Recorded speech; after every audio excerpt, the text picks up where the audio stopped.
Please don't tell my little happy heart that the night there won't be too much. Got the tribe out here just living the life. Stack these racks on the daily just to survive. It's a battle out here trying to get it right.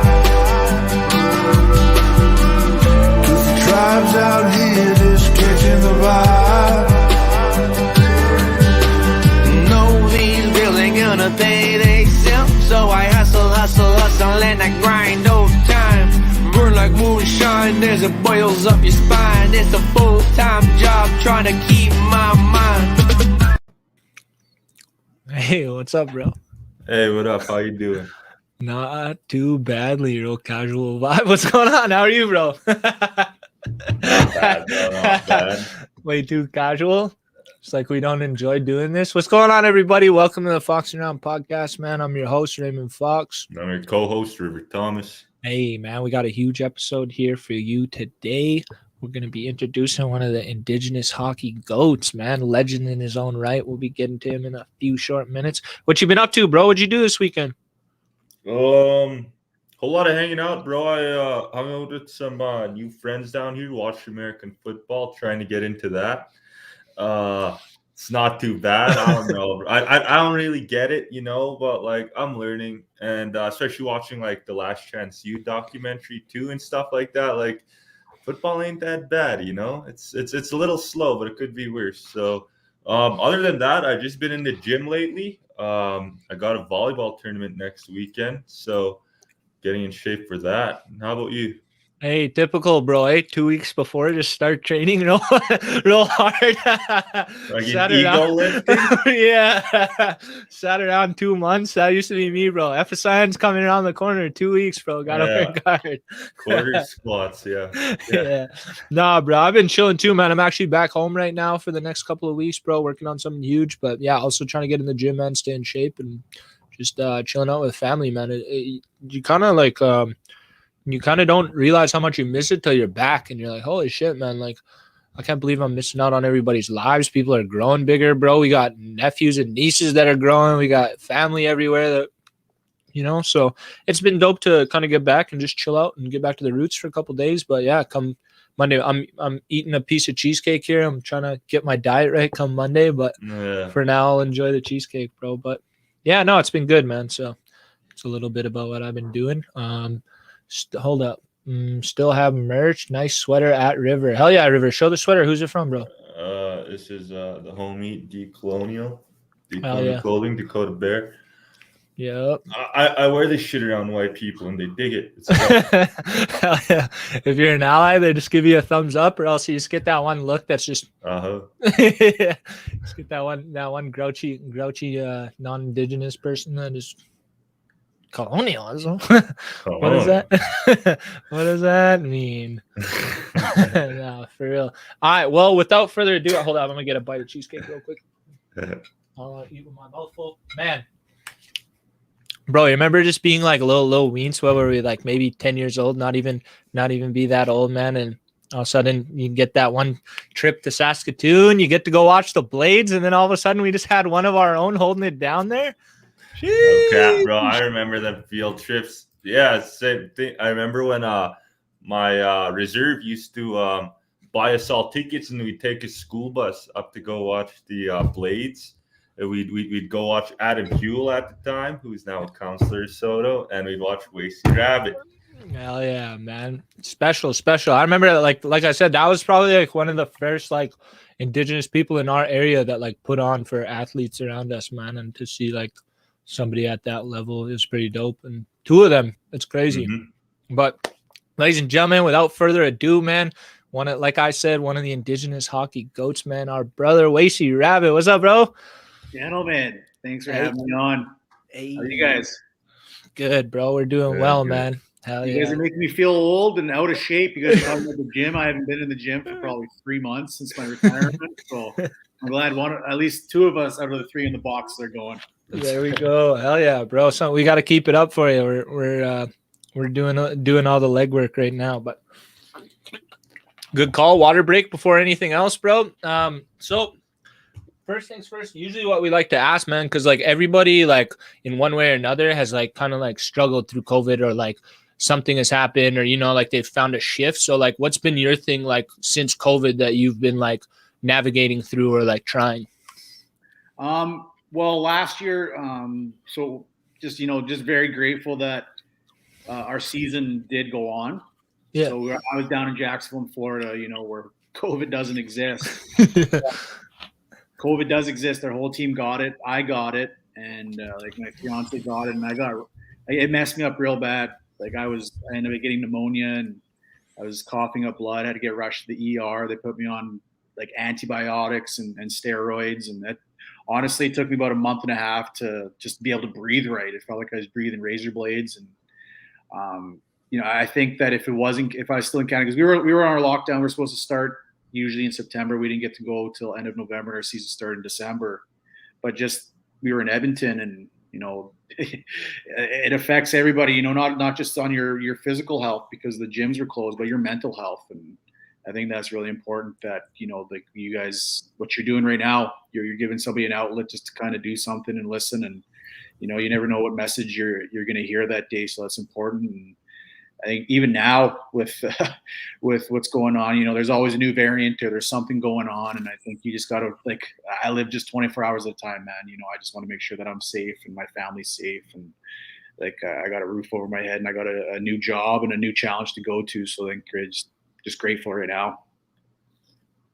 Hell yeah, bro. That's how I think we all try to feel like that 24 hours is all you're getting for some people, and they don't, some people have long lasting effects from COVID or just like, what it did to everybody, and everyone's kind of struggles. But anyways, I want to flip it back, man. Let's throw it back. Where the heck does Wacey Rabbit come from, bro? Tell us a little bit about your family growing up, bro. How'd you start playing hockey, bro? Like, was it something that you were like drawn to right away, or did it take a minute? Well, I'm going to start off where I'm from. I'm from the Kainai First Nation. It's the Blood Reserve in Treaty 7. We're a part of the Blackfoot Confederacy. We have the biggest reserve in Canada. So where I come from, either you hoop or rodeo in the summertime, or you play hockey. And I started skating at 2.5 and playing organized hockey at 3. And honestly, I just did it because all my cousins were doing it. That's what everybody was doing, and I just wanted to be a part of that. And I remember hearing stories. I kind of vividly remember like my very first game. I thought it was a practice. So when I got the puck, I just beelined it. I was on a breakaway. I'm going to score, but apparently it was on my own net. I just kind of like remember seeing everybody telling me to go the other way, but I fell in love with the game, and just growing up and playing with my friends and my family, and then obviously just it's taken me all around the world, and I'll be forever thankful for the game. And where I come from, we have a lot of great athletes and a lot of people from our reserve that have gone on to do great things in this world, and I just want to make sure that I represent my community well. Absolutely, bro. So when you first started, did you start playing in the reserve, or were you like in the city right away, or like how did it work to like basically like move throughout your youth career? Yeah, so my minor hockey, I grew up playing on the reserve until I was probably 6 or 7, and there's a community just north of where we went to school off reserve. It's called Fort McLeod. So I played a couple of years minor hockey there, and then into Lethbridge, and kind of at that point, I think my parents knew that I could do something with the game, and we ended up making the transition from Lethbridge to Calgary, and we moved to a community called Airdrie, and at the time they're probably the biggest minor hockey program in Western Canada. We hadn't lost probably like our Pee Wee team from 10 to 15 probably lost 2 games. And we ended up winning like Western Championships or Western Canadian Championships. And like a lot of guys are drafted in the Western League. Mason Raymond ended up going like to the NHL, and like for myself. So for me, it was a lot of it was kind of getting out of my comfort zone. But the biggest transition was for my parents, like were their first time away, moving off the reserve. It was a huge adjustment. I always went to school off reserve. So, I was used to being around, non-Indigenous people and then the people from my community. But walking into my first, I think we were grade 7 in Airdrie, I was the only kid of that wasn't white, and that was really hard for me. But I'm just a social person. If you're nice to me, I'll be nice to you. I'll respect you if you respect me. And there was some instance of racism. I mean, we can get into that later down, but for me, it was just more about character building, and I just wanted to play hockey and be with my friends and do well in school. So it wasn't really that much of a transition. It was more of a commitment and a sacrifice for my parents. Yeah, absolutely, man. I mean, we can jump into the maybe just talk about the first time that you ever experienced racism at that level, and like how old you were, because I'm guessing it probably came pretty young if you were in those like institutions at that time, right? So like the first time you experienced it and what it was like, I guess. Yeah, and on top of that, like, did you even know what racism was at the time? You know what I mean? Because like, it's a really tough conversation for parents to have to tell their kids at a very young age, like, racism you're experiencing, right? What was happening in the States, last summer with like, all the Black Lives movement, and I was just kind of looking back of like the racism that I went through, and there's a couple things that popped in my head, but the one that was really notable, like there was two when it was in grade 2, when a group of like white kids wouldn't let me play soccer with them. Mm-hmm. Yeah, I didn't understand why, and to like it didn't clue in until I was probably 33 that because I was Indian. yeah. So that was the very first one. I'm like, oh, okay. And then in Saskatoon, I actually wrote like a thing, and it was I posted on my Twitter, just kind of like, Indigenous people in Canada, it's like that in the United States, but here in Canada for us, Mm-hmm. So in Saskatoon, there was a player on our team, and his billet sister was the same age as me, and I just asked her to a movie, and the dad's like, no, you're not hanging out with him because he's Indian, because he's native, like straight up, just that's what she told him, and that was it. And I was like, holy crap. Yeah. And that was like off ice. And on ice, I've been told to go back to my reserves starting at when I was 10. Yeah. You're not going to make the team because of the stereotypical, he's native, he's lazy, they're going to be late, they're not going to pay their fees. But I always had to be the best part of my team or the hardest working. That was just instilled in me, maybe good or bad, but you're not gonna. My skill level isn't gonna deter, like what you're gonna do and how far your thoughts are gonna, for me to make it somewhere is gonna be on me and like how much the support from my parents and family. And when I did go through that, it was really tough. But my late grandma, instilled in me right away, like as a young kid, that be proud of who you are and where you come from. It's important that you're an Indigenous man. I celebrate I participate in our ceremonies, and as a Blackfoot man, I'm always at like the Sundance when I come home. I've been away since I was 15. Like I haven't actually had a winter on my reserve or with my parents since I was 15, and that's still to this day. I'm here in BC, so I just want to make sure that if there's any young men, young women that are facing racism, that be proud of who you are, where you come from, no matter what. If you're Indigenous, if you're German, just be proud of who you are.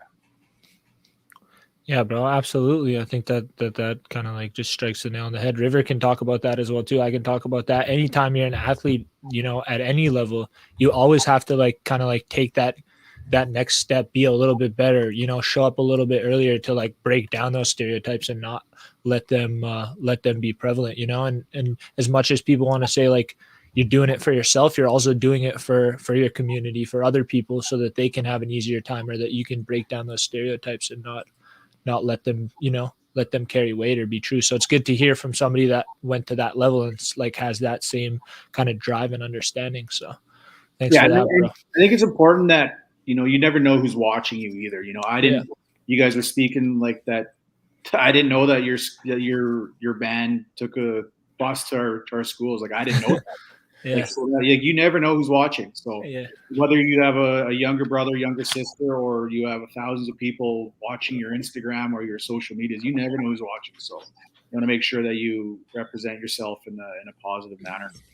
Yeah, absolutely. So as your minor hockey career is like wrapping up, did you know for sure, like how did you get to the WHL? Did you get drafted pretty high? Like were you like kind of like a sought out prospect, or is it more of like a working, like, work in progress? And how did you like maneuver from, it sounds like you're on a pretty good minor hockey league team, but at the end of the day, like it is the WHL, which is, pretty much the highest level of amateur hockey you can play. So how's the adjustment to get there, and like what was that like? Well, my dad did all the research. We like the Lethbridge Hurricanes, the Calgary Hitmen, Saskatoon. Like for a native kid, for us to go to a Calgary Flames game, we had to travel 2.5 hours away and spend so much money. So the Lethbridge Hurricanes were 20 minutes away, and that was my NHL. Like I wanted to play in the Western Hockey League, and that was one of my goals. And my dad, spoke, and we ended up playing summer hockey. And one of the dads on the team was a scout for the Swift Current Broncos, and he just kind of like told my dad how it works and what the process is to get drafted. So I had to play at a high level again. That's why we ended up moving to Calgary. So I played against the highest level so that scouts were able to see me. And with the ARG Extreme, we were the top team, and I wound up getting drafted 3rd round, 41st overall by the Saskatoon Blades when I was 14. And at the time I was probably 5'6", 145 pounds. Again, I was having interviews with all the Western Hockey League teams, and again, are you committed to hockey? It was kind of like the stereotypical, like, well, we're going to draft you, but like, are you committed? Are you gonna get homesick, or is something going to happen? For me, but like also I was always told that I was too small, and I just wanted to prove them wrong. And so when I had the opportunity, to prove myself that you could get drafted, it was, I just wanted to do whatever it took, whether it was doing extra stuff off the ice or working on my game on the ice. So just to prove that I could get to that level. And, fortunately, like Saskatoon did draft me. They spoke to me like pretty early, and that if I was available at the time that my pick was around, that they were going to use me, and thankfully did. And now look here, we're talking on this podcast. Oh yeah, bro. So the Blades, man, what is it like in Saskatoon? Did you notice that there was like River just talked about it, like how there was like so many like native fans? Like I feel like, did you feel that like that native community while you were in Saskatoon playing, or was it kind of like a little bit more like, in the behind the scenes you didn't really pay attention as much? No, right away, like I knew like there was there's like obviously North Battleford, like the reserves and the Saskatoon Tribal Council, and SIGA I think they had a box at the time for our games, and I'd always get gas at Creeway when we were there, so I get the boys if they wanted gas or chew, I'd hook them up. But we had like you mentioned, Adam Houle was on our team, and then Aaron Starr was there for first bit when I got to Saskatoon. So he was both those men helped me just evolve, and being away from home. We kind of just relied on each other. But my time in Saskatoon, I loved it. I got to meet so many people. I think I've visited a few communities, go either read or play floor hockey with them, with the kids in the community. There was a couple of friendship centers in Saskatoon. I forget the name. I feel real bad, but I would go speak with them. And then I ended up winning the Humanitarian of the Year in the Western Hockey League for my work in the community. And that was all just with either the inner city Indigenous kids or the reserves I went to visit around Saskatoon. Yeah, bro. It seems like that was like pretty prevalent early on for you, even just to like, I guess, give back to the community, but also just like show your face and be like that representative. Did that ever feel like heavy? Like, especially like, what are you, like 17, 18, 19 years old, and like you got all these people that are like looking up to you, and you have all these kids that are there, and like, you know what I mean? So like, were you ready for that role, or did you kind of just like get thrusted into it and like made the best of it? No. So I'm going to go back to when I was 5, and like I said, the Lethbridge Hurricanes were a big part of like where I wanted to play, or just at least the Western Hockey League. And there was their captain at the time was Shane Peacock, and he's my favorite player, and he's from Enoch Cree Nation. And I got to meet him a bunch of times. That we just spoke about Ted Nolan at his hockey school, and Gino Ojic, and all these guys were giving back in their spare time at these hockey schools to all the youth. So if I just told myself, if I ever got to that point to where they are, that if I had the opportunity to get back, it was important. My parents always spoke about like your representation matters, that again, like I was the captain of a WHL franchise, but when I'm a 10-year-old standing on the reserve ice and with my cousins, you never think that was possible. So, you never know who's going to be the next Ethan Bear or Zach Whitecloud, or, so like it's important that our young men and our young women have people to look up to, and that, anything's possible if you work hard and you sacrifice, and if you want it bad enough that your goals are achievable. Yeah, bro, absolutely. So, after your time in Saskatoon, you got traded, right? You went to, how was that like process, bro? Were you brokenhearted? I mean, I know that the outcome was probably something that was perfect, like picture perfect, but also too, like you said, you made those roots, you had that community, like everything was good, like you're the captain of the team, and to like move to a different franchise, what was that like? No, it was kind of a whirlwind because I did sign my contract. I was drafted by the Bruins in Yeah. 2005, the Boston Bruins, and I signed my contract. So I went to camp thinking I was gonna like spend the year either in Boston or Providence, and Yeah. I wasn't playing at all, and the guys that were playing in front of me were guys that went on to win the Stanley Cup not too many years later. So I can't complain about that or make a big fuss. But I think my agent in Boston knew that I needed to play and play like meaningful games, and I think Saskatoon was going through a rebuild. So in January at the deadline, they made a trade that if I was going to come back to the Western Hockey League, it'd be to a Memorial Cup contender. And fortunately enough, the Vancouver Giants were looking for a centerman, and they were hosting the Memorial Cup, so it just made sense. So I got reassigned back to Saskatoon. They traded my rights to Vancouver, and I spoke with Lauren Mulliken at the time, who's the GM, and I just thanked him for everything I did. But I think he understood, and they obviously got their draft picks and a couple players for me, which helped their rebuild. And that was kind of my thank you for obviously all the years I spent in Saskatoon. But I was excited to go to Vancouver, and obviously, the pinnacle prize of junior hockey, probably one of the hardest trophies to win in sports, is the Memorial Cup. And I was excited because it's a once in a lifetime opportunity, and lucky enough we did win. Oh yeah, and you got MVP, right? I got the Eastern Conference MVP. Hey, there we go. I got MVP, but I didn't. Milan Lucic got the MVP shift where he hammered three guys and then fought the top guy and then gave him the mitts and then we went on one. Yeah, who's that guy, right? Just kidding, bro. Yeah, just some known. Yeah, just kidding, bro. So, hey, what was it? You hinted on it, bro. What was it like getting drafted, man? Like you're talking about all these obstacles, or like even just like you shouldn't be here. Like who's thinking this? It's that you said yourself, like your NHL was the WHL, right? So, like as soon as you got drafted, did it like what did that feel like, bro? It was honestly more of a like I was proud, but it was for my parents, Like I was just like I remember the first round went, the second round went. My cousin, like we were updating on the computer. We didn't go to the draft. And like my mom's freaking out. My dad's like, relax. Like he gets drafted, we have no control over it, And he like, walks out and he's like, you got drafted to the Boston Bruins. And I just remember my mom like starting to cry. And my grandpa was so excited, and my dad, and just seeing their face. And I know there was a couple of powwows in the communities in Treaty 7, and once that were they announced, and like all the drums were, it was a big thing at the time in Treaty 7. And for me, it was just, I knew that was just the beginning of the real work.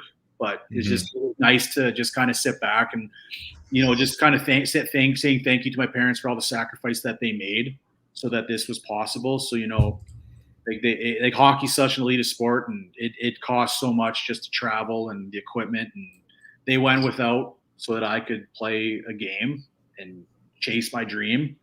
And it was kind of a thank you to them. And it was more of at that time, it was just, like, here we go, here comes the work. But for my parents, it was exciting moment for them.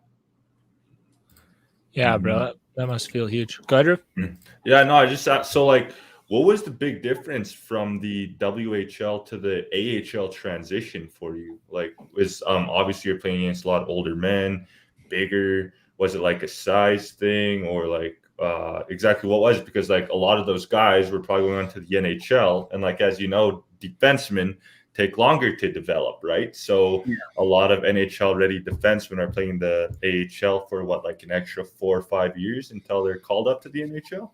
Yeah, the development of a defenseman. I'm working with defense right now, and it's for goalies it's even longer for defensemen, and then forwards, because there's 12 spots open. There's only 6 for defensemen. So but the big transition for me, obviously, the speed. The size, everybody's stronger. Everybody was a top scorer where they came from. But the transition for me was off the ice. I had a billet. I think she spoiled me. She cooked, she cleaned, she did my laundry. I got there and I didn't even know I had to sign up for like a phone bill. I didn't know how to do that. I had to go into the bank by myself and like work all this like U.S. currency, and the most I got in junior was $65 every 2 weeks, which is a lot of money at the time. Now it's like pretty big money, but just handling that, and I had to go look for apartment on my own. Like I didn't know if I was going to get a 9-month or a 6-month, or even what that meant, and having to buy a vehicle down there, and just the off ice stuff. Like my parents helped out a lot, but they weren't there, so a lot of my friends were going through the same thing. We just like relied on each other, and cooking. I ate out a lot my first couple of years, which is probably a bad thing, but that was like, for me, that was the biggest transition, was the off ice. Like the on ice, like I can take care of the on ice. Like I was working out, but in junior they spoil you with your billets, and like we had 11 o'clock curfew, and now I'm a man and I could kind of do whatever I wanted with my free time. So it was just like managing that, and obviously managing, my home life. But you learn as you go, and that's part of growing up. And it was fun though. Like I had a great time in Providence, and the American Hockey League is the second best league in the world. And you get humbled real fast if you're not ready. That league. Yeah. They say it's harder to play in the American Hockey League than it is the NHL, because the NHL, the passes are so good. Yeah. It makes the difference. And then the AHL guys are just ripping around. They're trying to move, like, you have one good game. There's a difference between $70,000 and $700,000, So everybody's trying to just be at the peak. So it's every day. It's just like you better bring your A game even to practice, because there's someone chomping at the bit, and the draft happens every year. So there's always someone new. So that was my biggest transition as well. Oh yeah. So, and I'm guessing just the transition from the AHL back to the WHL, I imagine you felt like a big fish in a small pond. Was it more like that going back into it? Well, like to the other teams, but I came back, and Vancouver had like 8 players at the World Juniors or already signed. They had a bunch of first round picks, and they won the Western Hockey League year before, like the title. They didn't win the Memorial Cup, but I came in. Don Hay was like the winningest coach in West League hockey history, and I think he went on to play, like, coach the NHL, but came back. But he was a super intense guy, and we had our first meeting. He's like, "Well, why are you here?" And I said, "To win." He said, "Okay, we're good." And then we just went about our business. And those guys practiced harder than they played, man. Like they would be straight out fights. We had like Garrett Hunt. I mentioned Milan Lucic, and like Lance Boma, Evander Kane, like those guys, like they were running each other in practice. And then they played like that in games, and that's why they were so successful. And it was pretty fun. But going back to the Western League was a demotion, but I just wanted to win. So I was a 20-year-old playing against like teenagers, so there was a bit of I felt like I was stronger than most of the younger guys. Nice, bro. So after you're done that, you get done the Memorial Cup, you come back to the AHL. Sounds like you spent a couple of seasons there. What was it like? And then like did you feel like you were like on the cusp of the NHL, or did you kind of like have an idea a little bit more that like maybe you were gonna stay in the AHL a little longer, or like what was the vibes there at the time? Yeah, so I ended up playing a couple more years in Providence. Then Mike Wrights got traded to Nashville, and I was in Milwaukee. And I thought I was gonna like at least get a cup of coffee in the NHL to prove it, and I never did. The guys that drafted me were the guys that traded Joe Thornton, and the new regime that came in. They love their big guys, and if you ever met me in person, I'm not a big guy. I'm like 10. Yeah. So like, and the guys that were playing ahead of me were David Krejci and like Nate Thompson, and like guys that went like Brad Marchand. So like legit, like they were. So I never really got my opportunity, and then Milwaukee didn't really work out. It was just kind of. Then I went to Europe, and for me, I was 25 at the time. If I could go back, I probably would have stayed a couple more years. And like I came back and signed with the Panthers, and I played in San Antonio, but it was just kind of just the one-legged duck in the pond. I was just kind of going like this. So I made my transition. I sat down and with my family and just like, maybe something is different. Either I retire or I could go to Europe, and I decided I wanted to go to Europe. Yeah, bro. What's that like? Like, what's the vibes there when you're like bouncing to Europe? Are you scared? But because like that's a whole entire different place. You know what I mean? The hockey's probably different. The culture shock. Like you're basically like going into a brand new situation that you've never done before. So what was it like going to Europe? My first year I went to Croatia, so it was Zagreb, and it was in the Austrian league. So it was a lot like really good hockey players, a lot of like American League guys or East Coast guys that want to do. They go to that league, and for me, it was like we were getting paid out of it. Was like straight up mafia, man. We were owned by the mob. They owe me a bunch of money. Like they owe like 80 guys that are so, and then the team just went bankrupt. They end up then. My 3 years I spent in Norway was awesome. That was probably one of my favorite places to play. Like we live right downtown Oslo. If you ever get a chance to visit Norway, you should. It's beautiful. The people are super friendly. Everybody speaks English. And then the only downside is it's super expensive there. Like they opened up a Starbucks for the first time in Oslo down the street from where I live, and it was like $16 Canadian just to get a normal coffee. Drink coffee at home, but. The biggest culture shock for me is when I went to Japan. We lived, so our team was called the Nippon Paper Cranes, and it was in Hokkaido, which is the northern province of Japan. And where I lived was a big city, but there was no tourism. So that was the first time in my life I could not communicate if I went out into public with another human being. Like wow. We had a translator on our team. There was 2 other imports. We had a translator, so like the coaches would be speaking, and he would be telling us stuff and.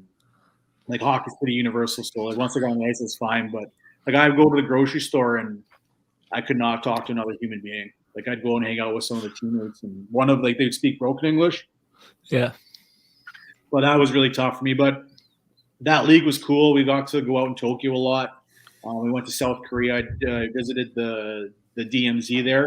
So I'd step foot into North Korea. Like they do the UN, they do the tour, and then the team brought us into China as well. And we went on the Great Wall of China. So it was really cool. But when I got home, I was just like, excited to be home. I first remember I went to 7-Eleven as soon as I got home. And the lady was like, "How are you?" And I was like, "I'm good. How are you?" I spoke to someone that, I was like just kind of to converse with someone. I was so excited. And then I made some pretty cool stops. Like in Italy was awesome. We lived in the Alps, Czech Republic.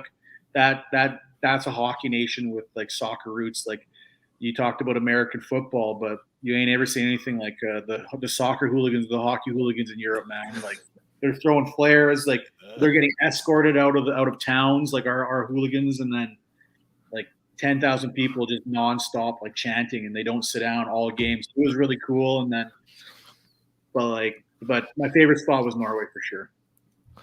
Dang, that's so cool, man. So how would it work? Would you just go for the season and then come right back? Stay home in Canada for a bit? Yeah. So we had I had an agent, a lot of guys love European agents. They have their connections, and they'll send our list out of who wants to play where. And then if teams are interested, and then you'd usually sign probably June, and then you'd be gone in August till probably April. So May, June, July, I'd spend time in the off season, would be back at home, and then you're wherever you are the next year. So I'd sign 1-year contracts, and it was tough to leave my family. But then after a couple of years, it just became my body just felt like I needed to go somewhere. Even this year, I'm not playing, but I felt like my body needed to move, and we went to Albany here. So I'll probably keep doing that till I'm in the dirt. I'll just always be doing something in the winter. Yeah, absolutely. Was there any incentive pay wise to move over to Europe from the AHL, or was it's all net. Yeah. So when you have to pay your tax when you come back, but it is net. Then the euro currency, the euro. So I think at the time the Canadian dollar, €1 would be 2 or 3 Canadian dollars. So obviously that, and they pay for your apartment. They'll give you flights for your family, and the one of the biggest benefits is you only play 40 to 50 games, right? And there's you're in your bed every night, and there's less hitting because the ice is bigger. So you don't have guys running around. So if they run around at you and they miss you, they're so out of play, and they're out of position, so that it's a completely different game. And as a smaller, more skilled guy, that was right up my alley. And I think that's why I got to play so many years in Europe, is that it was kind of fit to my style. But I think a lot of guys will go out there into their career, just kind of juice out their last little bit of their legs. But there's only 50 games, and it's less demanding on your body. Nice, yeah. Self-preservation, bro. That sounds pretty smart, actually, man. So, you decided to come back, and basically after you're done in Europe, you came back and you jumped back into the American ranks of hockey, right? So what did you what was the decision behind like going to play like back in the East Coast? Like what do you think? I've never played in the East Coast. I spent like a weekend there when I was in my younger years, but Yeah. I was kind of at the end of my career where I wanted to transition to something I wanted to coach, and one of the coaches that contacted me said, if you come, you'll be late. Like I'll work with you, like video, like trades, the administrative part, and then like obviously running a bench, but you'll still be playing. And they were with the Winnipeg Jets, and his name is Jason Christie. He actually I ended up like.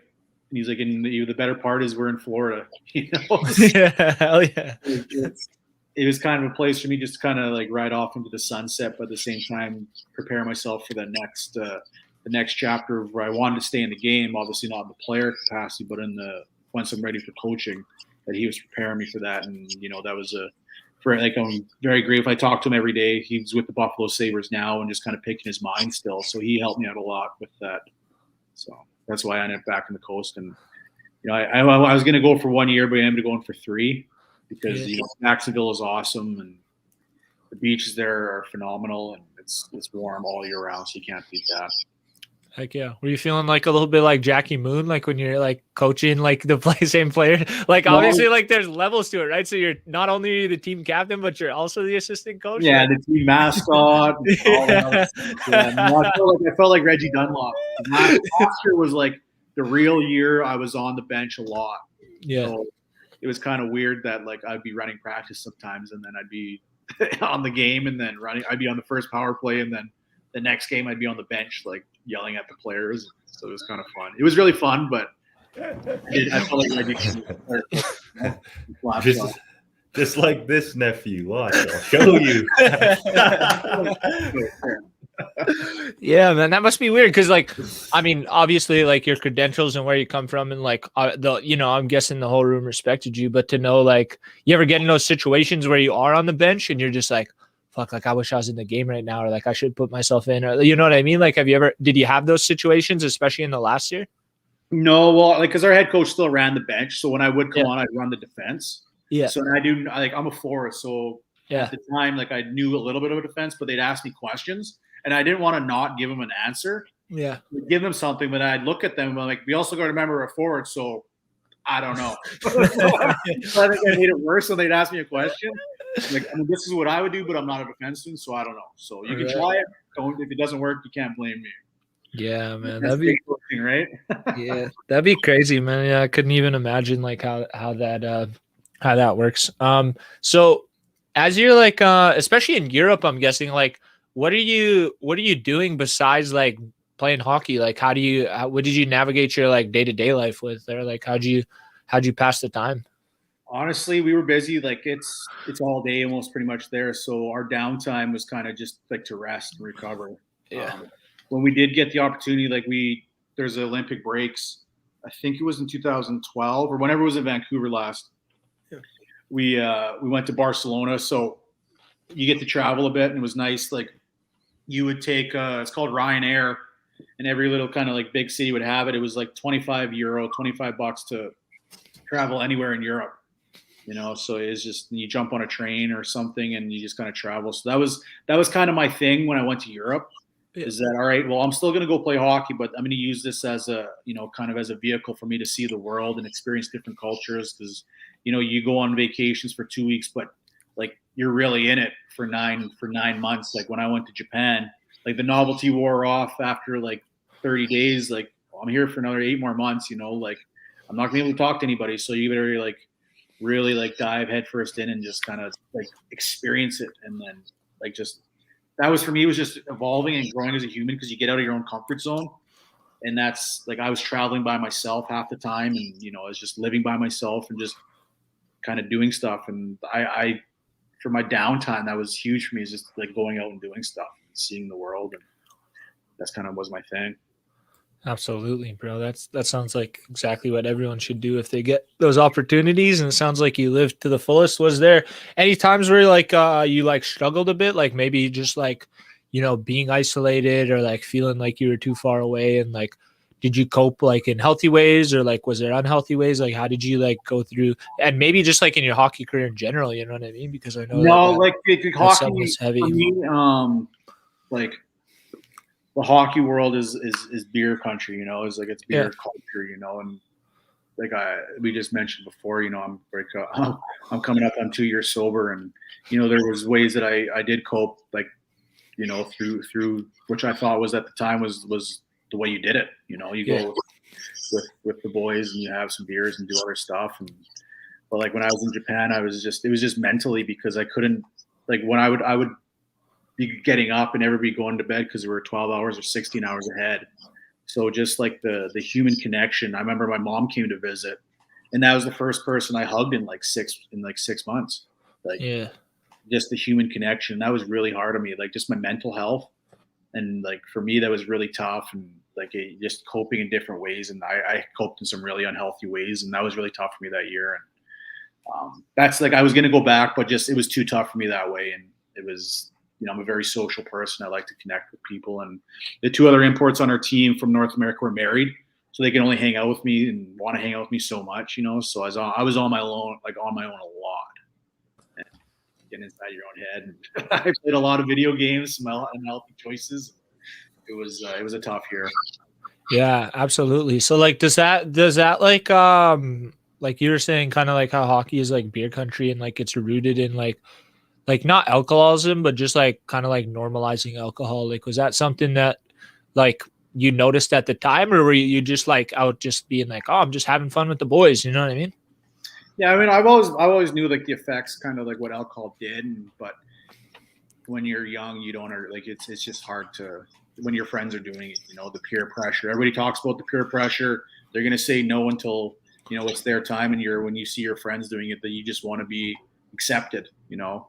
And for me, like junior hockey and pro hockey, like you go out for drinks with guys after, and you know that was kind of, I probably should have said no more than I said yes. And you know, that's a life lesson that, you know, I'm always going to take with me and to anybody I talk to. You know, you can still not drink or do stuff and still be a part of the group. You know, that's just who you are and what you do. And 100% respect like anybody that does that now. Like, and I've had more fun sober in these last under 2 years than I've had with any type of alcohol. You know, like it's all just artificial fun. But now that I'm sober, I'm actually feeling these feelings and enjoying like the people that I'm with, and honestly, it's been like the best decision I've ever made. So. Yeah, absolutely. We'll talk a little bit more about that. River, I just want to ask a quick question like that he's talking about, because he's talking about like social pressures, and like for everyone that doesn't know, like River's been sober like his entire life, right? So it's really important to like I guess like pick your brain a little bit about this, because like what he's saying, like the social pressures, like do you feel those, or like had you felt those when you were like a little bit younger? Like when you're seeing all of us like drink and like party and everything like that, like was there ever like, you know, not saying you're ever tempted to the like any type of point, but did you feel those? Yeah, no, most definitely. Like I remember telling myself from a very, very young age, just like after seeing what alcohol would do to family members, to friends, and to like even people on my nation at a very young age, right? Like I remember I made myself a promise. I was like, I never want to touch drugs or alcohol. And I remember being very young, having my mom cry due to like the effects of alcohol, like hurting my family, like my brothers getting incarcerated and whatnot. And I felt bad as a kid. And I remember clearly telling her as a child, like, Mom, I promise to never like drink and do drugs. And she held that to me. And she would always remind me of that. I never felt tempted, but like growing up, it would get really annoying. I'd have to say no so many times, especially in like grade 8, grade 9, grade 10, you know, grade 11. Like I had to say no so much finally until like my day one friends, like you guys, and like my really close friends started having to speak for me, that it wouldn't even become a problem anymore. It's like if you say no enough times, people are going to get it. And if you say no enough times, like your day ones are going to have to speak for you so you don't have to anymore. Like that's how it was for me. I was so thankful, like having really close friends. Whenever somebody you knew would offer me a drink and they'd be like, no, he doesn't drink. And then people would be like, oh, okay, cool. You know what I mean? And like, Yeah. That's something that I kind of find hard navigating to right now, is just like, especially as a sober person, right? Is like, how much should I be around this, and like draw a line, and like, what should I allow, and like, how much is just somebody being drunk, and how much is somebody not being drunk, you know? So like, those are the things that we have to deal with as a sober person when we're seeing our best friends like drink and whatnot. But I mean, I wouldn't trade it for the world, because at the end of the day, it's about like taking care of you guys. It's about taking care of my friends when they're drinking. It's about making sure that everybody gets home safe. And like, yeah, I really enjoy it. Yeah. So Wacey, what's it like navigating now? Like he's talking about like now you're, like you're an adult now, you know what I mean? Whereas like you're not a 18, 19, 20-year-old kid anymore. Have you had to have those like uncomfortable conversations with friends or family or just people around you, or have you just kind of like took yourself away from it entirely?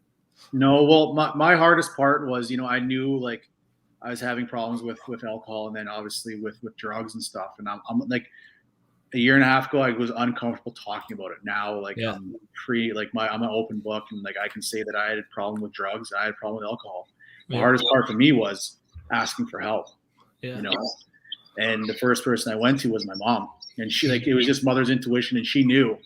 She asked a couple of times, and I just denied, like, but I just got to like the end of my rope, basically. I was, you talked about, we got back from Florida, and like, I I had to tell my mom during our quarantine that I was losing a lot. I mean, like I was getting people dropping off like alcohol and stuff for me, and like I would sneak out. Like, when you're doing that, you have a problem.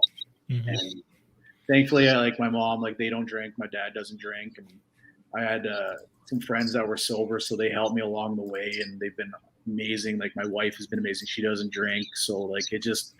Like, what River's going back is like, you have to limit yourself. And early for me was like, thankfully it was the like COVID that where nothing was open, because I don't know if I would have been able to say no right away, because but now like I watch who I'm around, and if there is people, like if they are drinking, like I'll be social, but at a certain point I'm just gonna go home. I'm not gonna put myself into those situations. And like, I have people I can reach out to, like if I am having a problem. And but the hardest part was actually asking for help, because you felt like you're letting people down. And like you said, I was a public figure for a little bit in my life, and so I would like, that was just inside my head. But how am I going to be a role model for someone when I'm doing all this stuff where at the end of the day I just wanted to live and be happy, and that's all that really mattered, and be there for my family. And when I have kids, I want them to have someone to look up to. And you talk about the effects that it has in our community, and addictions doesn't discriminate. It doesn't matter if you're rich or if you're poor. It doesn't look at the skin color. It's and for First Nation Indigenous people, it's really big in our community. And if someone's listening to this and they are struggling, that the hardest part is asking for help, and it is the best decision you'll ever make in your life. Is once you do get help, and you make that decision that, hey, like, this is the road I need to go on. And that, like I said, I had the most fun in the last year and 7 months that I've had since I started. Like, first time I drank was at a rookie party, and I was 16 years old. So like, I've been drinking since I was 16. So that's almost half my life, and over all of my adult life now. So yeah. Absolutely. Something that like I pinpointed that you said is like, and I felt that too. Like, I felt like almost like the shame when I first started like speaking about it, or I was scared to like let people in and like know like, hey, like I went through that. You know what I mean? So what got you like comfortable with like saying like, yes, I've had a problem with alcohol. Yes, I had a problem with drugs. Like, and like you said, you're a public figure. People know you. People have looked up to you. So like, what was the initial fear, and like, how'd you get over it and just be like, no, like people need to hear this? Well, I think for me was like my community is going through a big opioid crisis, and I just want to know, like, make sure people know that there is ways out. You talk about drugs and alcohol, it's institutions, either incarcerations or death. That's what it leads to. there's that's how it is, and either you pick three, and one of them you're never coming out of because you're going to be in the ground, and that's it's serious. And for me, like, I just want to make sure people know that there is a different choice, and it's a sober life, and that's what our grandfathers and everybody before contact, that's how we lived. We lived our culture, and alcohol was never part of it. You see people slowly coming back to our culture, and I think that's what is important. Is that was a big part of my healing.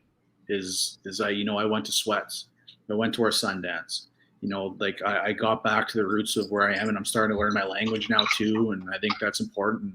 I'm working with young men, and I want them to make sure that they feel comfortable coming to me if they have any problems, whether it's mental health or whether it's addictions, or just want to talk, because you just need someone to listen, and that's the biggest thing. And hopefully someone out there, if they are struggling, they have that that outlet. Yeah, we talked about that a little off screen. Me and River love to talk about it all the time, and I think like every time that we can, it's important to highlight like what you're saying about men's mental health, and know that there are supports out there, but they're also like there just needs to be like peer to peer or peer to mentorship. Like for me personally, I have like 4 or 5 older Indigenous men that are all sober in my life that I look up to, that I go to for different things, that are always like that I'm always tapped into in one way or another. So it's cool to like hear that you too as well, like that like through the coaching and through just making yourself available to that. Do you have some people in your life like that, or are you like proud and happy to hold that role for other young Indigenous men, or just men in general? Well, I think just anybody in general that's struggling, Yeah. But I think it's important for Indigenous youth that if they do feel like they need to talk to somebody, I have my Instagram, or there are other like programs that help, and that we hide a lot. We're really good, like just our generation of just keeping everything bottled in, and the more you talk, and the more you talk to somebody about what's bothering you, the less power it has over you, and that's like right now we're talking about, this is part of my healing journey, is I'll feel, it's like a weight lifted off my shoulders, because the more people, like, it's not the secret anymore, it's I'm not living in this shadow.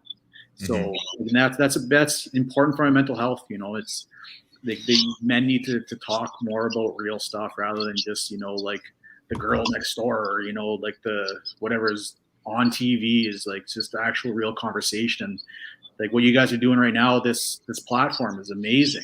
Because like I kudos to you, because it's important. It is so important, especially for our young men and young women, that they have an outlet and a platform to go to, and they if they feel alone, they say, what, that was my biggest part too, is like I didn't know him, and I met so many people, and one of the first people I talked to, he's not Indigenous, plays in the NHL, he's a former teammate, his name's Nate Thompson. I actually heard him on a podcast. He was 3 years sober, and I didn't know that, and he's a former teammate, and I just messaged on Twitter, and he goes, hey, I was like, I'm like 32 days sober. He's like, what's your number? He called me right away. And then, he invited me to this group of like basically other hockey players, kind of just talk and just kind of get used to like, that it's okay to that you're going through this. What you're going through is like, it's part of the process, and you need to stay close to us. And so I always thank Nate, because he was a big part of my sobriety journey. Oh yeah, shout out Nate Thompson. That's dope, man. That's cool to like hear that even at that level of like obviously like NHL players or hockey players in general, that they're also doing the work and like being prepared to do that, man. So when you look, like I also like, because one of the guys reached out was Michael Furlan.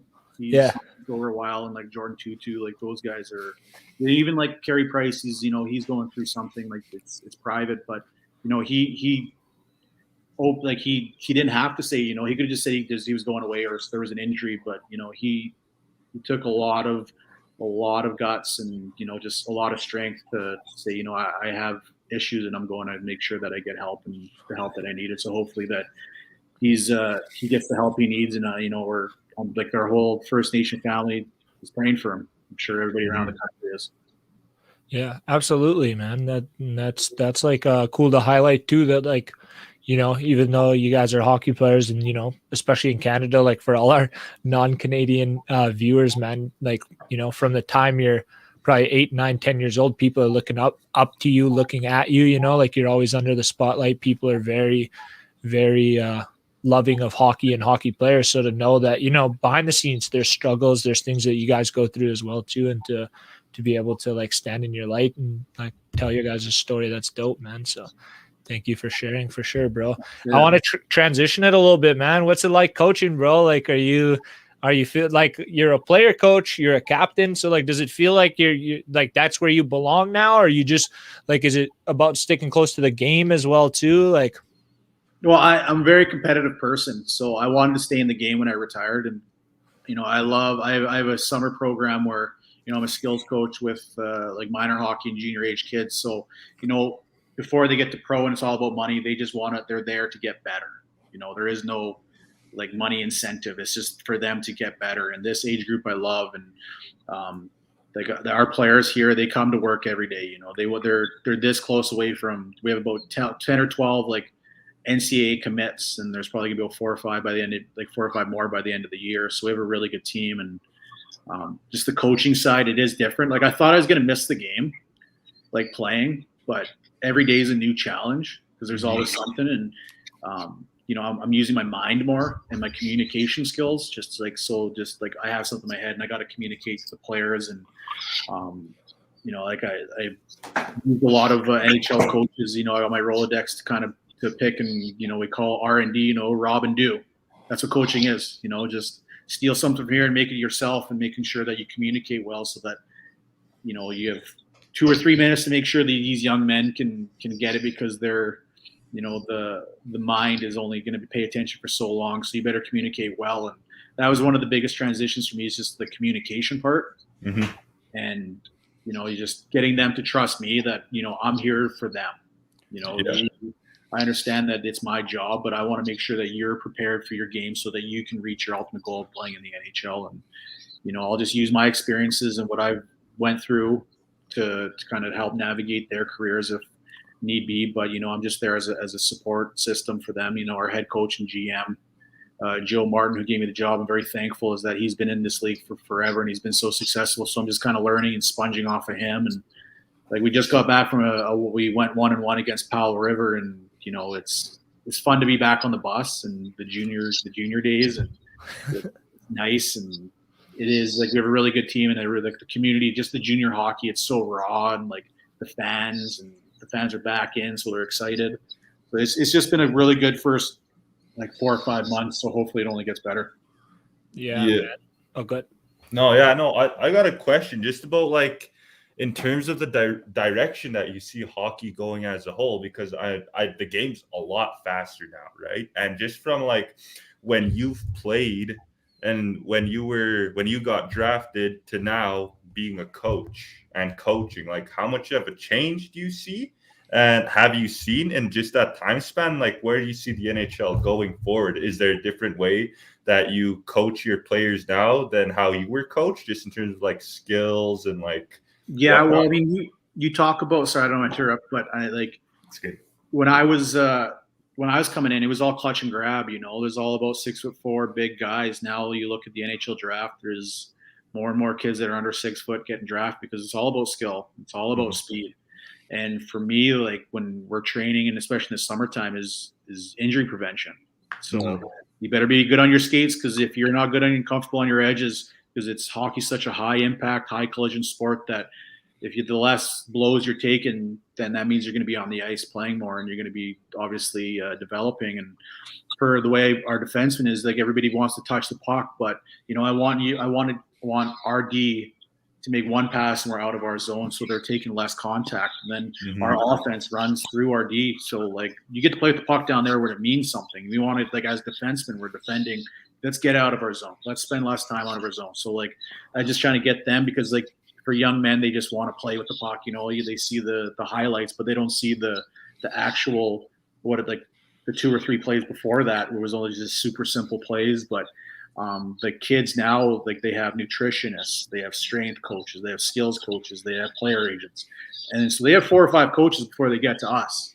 And like I said, like, the trust factor when they get here is that, you know, when I tell them something, it's no longer like when my day was like, hey, do this or else. Or now we try to tell them something, and you have to explain, okay, well, this is why, you know. Before it was drill sergeant, which like, and which is fine and good on them because they're prepared. These 14 and 15-year-olds are professionals now. Like I wasn't like that until I got my first NHL contract. Like it was a 24/7 for these kids now because you look, they have hockey academies that they go to, so it's school and then it's like they're student athletes at 10.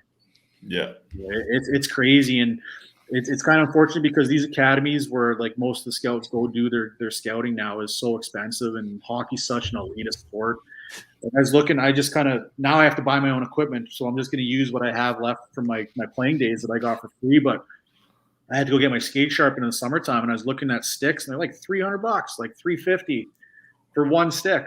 Like skates are over $1,500 now. Like when I was playing, my parents I wouldn't be able to play because my parents just couldn't afford it, and like I missed like 3/4 of my team at the time couldn't afford it. So like that's another thing, like for my programs and like when I go to my hockey schools, that like we try and get as much like funding or like Hockey Can or Hockey Alberta is sponsoring or someone sponsoring, so the kids don't have to pay like these $1,500 just to go to a camp and get this training that that I've experienced. So that's what I'm trying to bring to these communities is that I'll just making sure that they feel like there's a place for them in the game. Yeah, that's interesting that you say that too, because I feel like across the board that's starting to happen, like with different sports or like different like places where like it is starting to be elitist. Like you do have to know the right people or like get into the right club or like be seen by the right people. And like it sounds like your parents like made such a sacrifice and tried very hard so that you could get into those spaces. But I'm sure there's like, I mean, everyone knows somebody on the res, you know what I mean, that just had that talent, but they just didn't have the ability to like to get into those spaces for money, for for connections to whatever, man. Is that like something that I mean, you talked about it a little bit, but maybe just like elaborate a little bit more on it, like you trying to like make it available for everyone and how we need to have access for those programs for everyone. Yeah, well, so I started it's called WR20 Power Skills. It's it was honestly just a group of like junior kids that were coming to skate with me, and then they asked if I could do some like drill work or skill work, and like that's what I specify as like skill work. So during COVID, I just kind of had was brainstorming some ideas. I wanted to stay busy. This is kind of like my first time I've been around in Alberta or like in Western Canada in the fall. So I was like, you know what, I might as well do a couple hockey schools. I've always been asked if I was going to do a hockey school. So I got to go to Frog Lake, my reserve. And then this past 2 summers, I was in Sutina.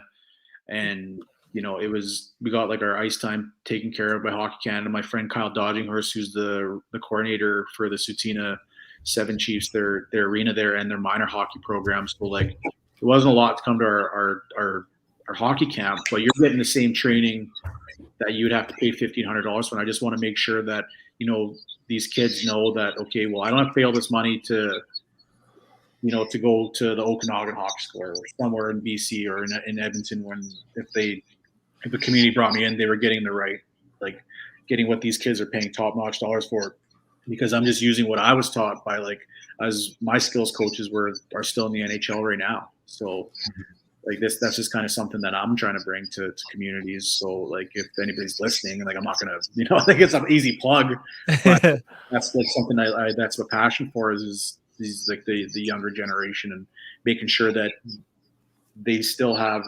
access to that top hockey knowledge. And like that's kind of something I want to bring. Absolutely. That is a good plug, man. So you should definitely talk about that whenever you can, man, and know that like obviously it sounds like you're giving out a great service and you're trying to keep the prices affordable and as well too, like it's just enhancing your coaching knowledge too, and getting around with youth and stuff like that, which you're passionate about. You seem really good with them as well too, I'm guessing. And so I got to ask a question. So like, this is like universal for sports, I feel like. Do you feel like your players or like you as a player, did you respect like a coach that like went somewhere or like could like do something in practice that, you know what I'm saying? Like they're a high level player for a high level coach, or do you feel like it doesn't really matter as much? No, well for me, as long as the coach cared, like what he was saying, like kind of made sense. And sometimes like like I said, back in my day, you just did what you were told, or you're not on the team, or like there's consequences of just not playing. You know? So, but now, like I said, this generation, you better, like, you have 2 or 3 minutes to prove, like, or they're just gonna zone you out. So, like, in practice today, or like earlier in the week, like, they obviously knew as a professional hockey player coming in. Yeah. Like, I'll jump into drills and still show these young men like what time it is, you know. With our goalies going, and I won't let up, and I'll ring one by the bar or put it through them, and then like, oh, still got it. You know? but you know, you look at some of the high league level coaches that won like Stanley Cups. You know, John Cooper was a lawyer, 2 back-to-back Stanley Cup champion with the Lightning.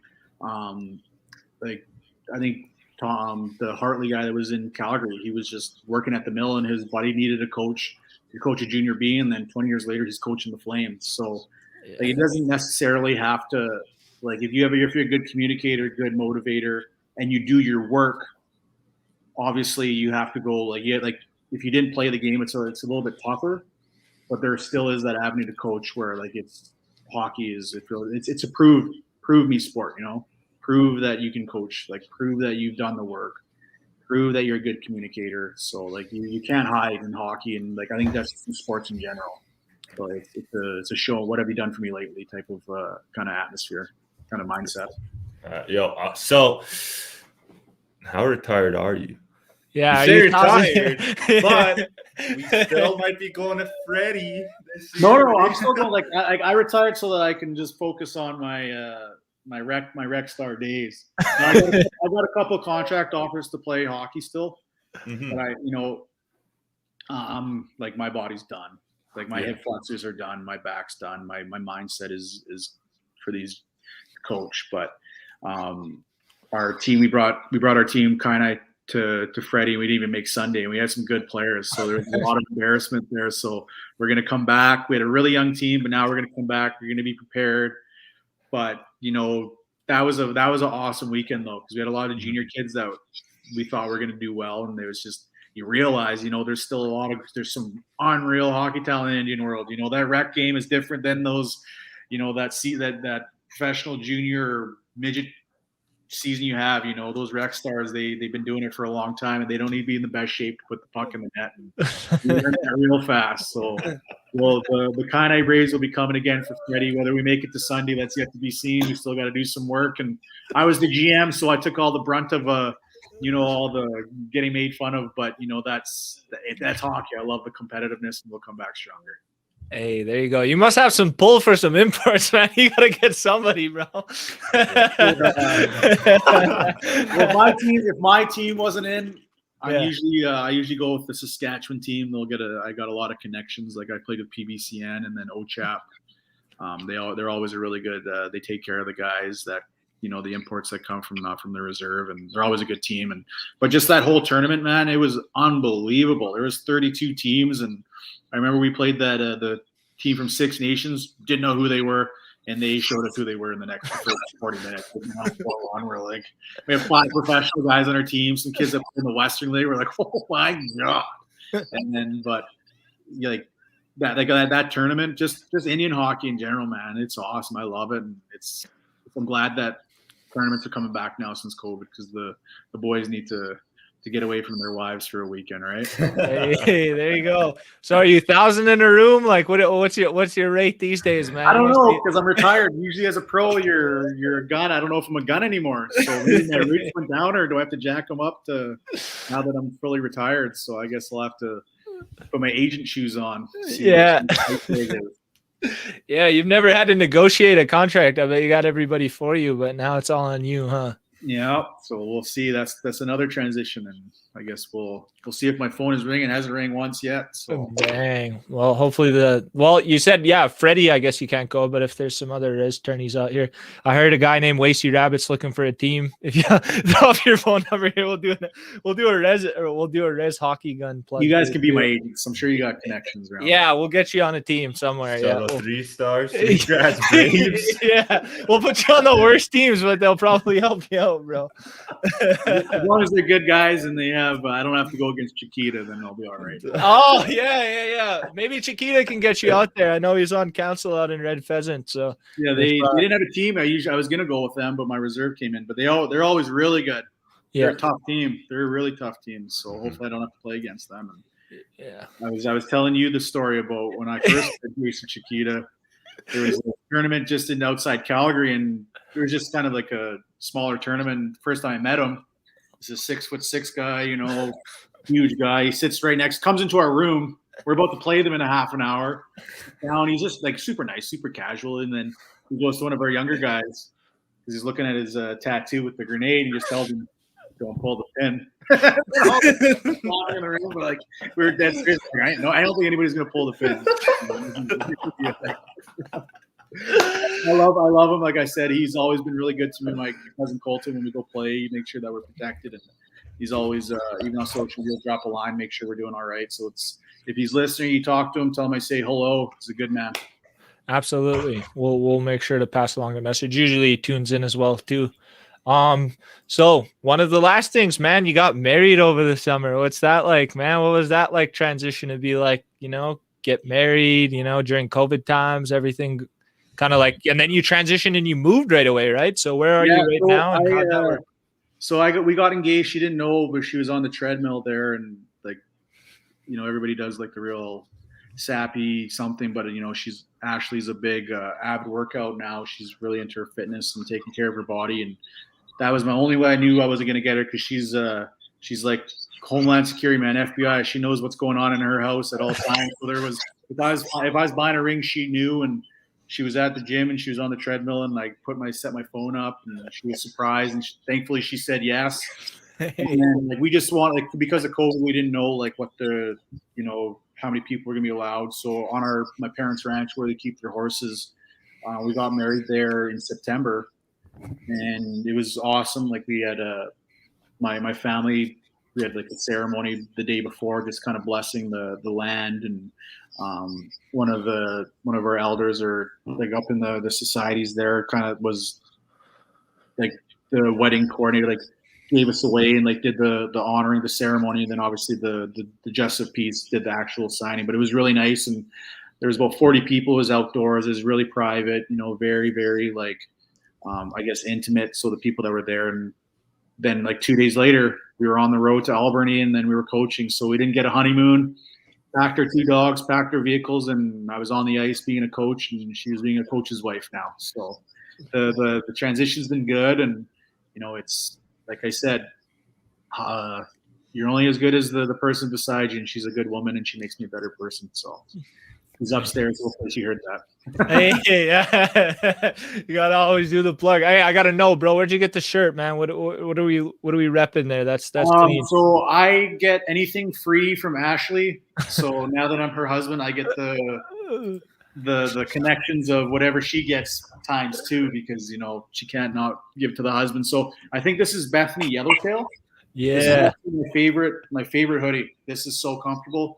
I wear it every day. As soon as I come off from the rink, I put this on. I put my sweatpants on, and there's my lounge stuff. I go out. I just need to throw something on, man. I'm comfort. I'm past being stylish. I'm all about comfort now. I'll wear the sweatpants to Walmart. As long as I'm comfortable walking through there with my mask and my comfy Bethany Yellowtail hoodie. Hey, there we go. It still looks clean. You're still teetering the line between swag and comfort, so you're looking pretty good still, bro. River, you got any more questions for Mr. Wacey Rabbit? Like coaching, do you have any First Nations people on the team you're coaching right now? Any kids? I don't. So we have two First Nations communities just outside. I don't want to say the names because I don't want to, disrespect by saying I'm wrong. I'm still learning like how to say it. They have a big, they're big supporters of our team. We have no Indigenous youth, but we're going to be doing on Wednesday the Christmas handout. So because of COVID, they can't have their big communities. They're going to deliver turkey meals. And last year they only had 3 drivers, so I kind of reached out to the Friendship Center and a couple of the reserves there that, if need be, our players, they're 16 to 20 able-bodied men. They got nothing going on. They have 20 vehicles, and we'll be of service for you guys. So they were very thankful for that, and that's just kind of our way to give back to the community of Port Alberni and the First Nations there. And like I mentioned earlier before, it was taught to me, although we're not from the community, we're still members of the community. So you leave it better than when you found it, and hopefully that these young men take that forward and they recognize that although they're hockey players, they're also members of the community. Mm-hmm. Hey, absolutely, bro. That's huge, man. It sounds like you're a great coach, man. I'd love to. Too bad I don't play hockey, bro. I'd definitely try to get coached by you, bro. But that's a hell of a job you do, man. And it's glad to see like your transition and everything. How we like to end it here, bro, is we're gonna put you up on the main screen first, man. Just give a message, take as long as you want, bro. Whatever you need to say, get it out, and then we'll come chop it up with you on the back end. Sound good? All right, sounds good. All right, again, well, thank you guys for having me on. Again, my name is Wacey Rabbit. I'm from the Kainai First Nations. I am a retired professional hockey player, now coach. For anyone that is listening, be proud of who you are, where you come from, and you never know who's watching. You might be the next role model that changes their lives. So again, thank you guys and have a good evening. Hey, thank you, bro. I just want to say, man, it's crazy to like me and River said, man, we grew up, watching you play and for the Blades, man, watched your career go the way it has, man, to hear who you are as a person and understand that, the things that who you are, what you're rooted in and where you're going. I'm super proud to to hear you speak about sobriety and men's mental health, and also just your journey, racism, things like that, and always be proud of doing that, man, and know that there's younger fellas like me and River that look up to guys like yourself that are able to stand in those spaces and speak what they're speaking, and to know that we're not alone, and there's people that we looked up to as a kid that are able to take on those roles, man. And I wish you nothing but success as a coach, man. I'm hoping, this is only the first stop for you. You're going to only keep going farther and farther, and just know you always got a fan in us, bro. All right. Again, well, thank you guys again. What you're doing, this platform is amazing. So hand to heart there. And thank you for having me on. It's always a pleasure. And obviously it's a great time having a conversation with you two guys. So keep up the good work. Yeah, absolutely. Awesome. Thank you. All right. Much love, Wacey. We'll see you later, brother. Peace. Hey, that was dope, huh, Riv? That was legit. There we go.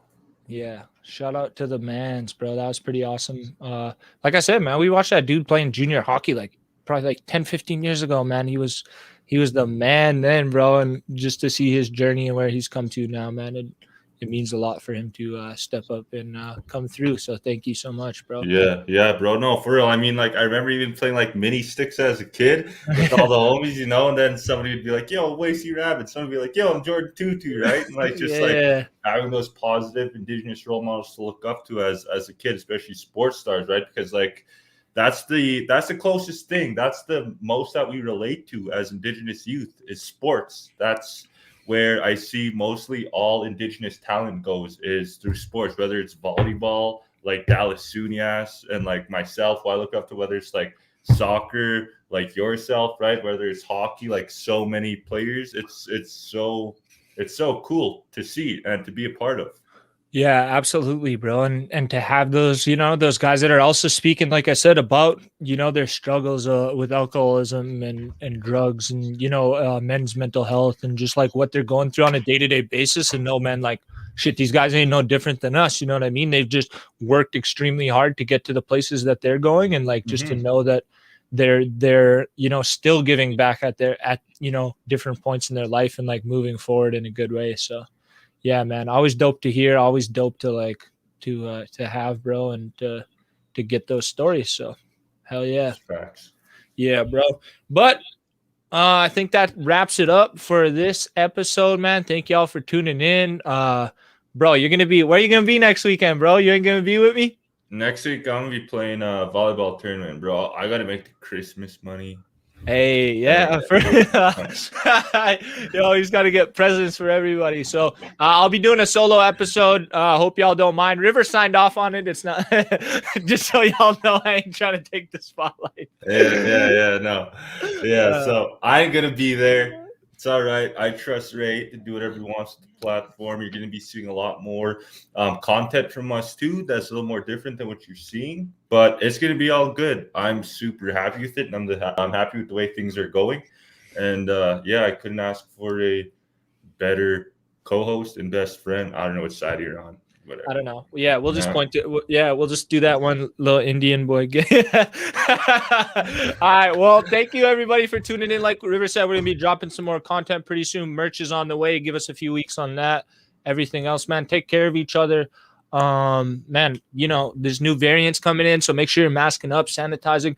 If it's your choice and you want to, please go out and get the vaccine. I know there's tons of places that are out there giving it right now, so. You know, if that's what you think is best for your body, make sure you go get that second shot, go get that booster shot, go hook yourself up and get yourself taken care of, man. And this week, man, be grateful for something. Be grateful for one thing. Wake up and give gratitude for one thing in your life, and you'll watch how much your mind changes, bro. I've been doing that lately. I've been locked into that gratefulness, bro. It's been helping me out a lot. So just a little bit of imparting wisdom. Much love to everybody. Take care of each other and make sure to Wash your cheeks. wash your cheeks. All right. Much love. Take care, everybody. Peace.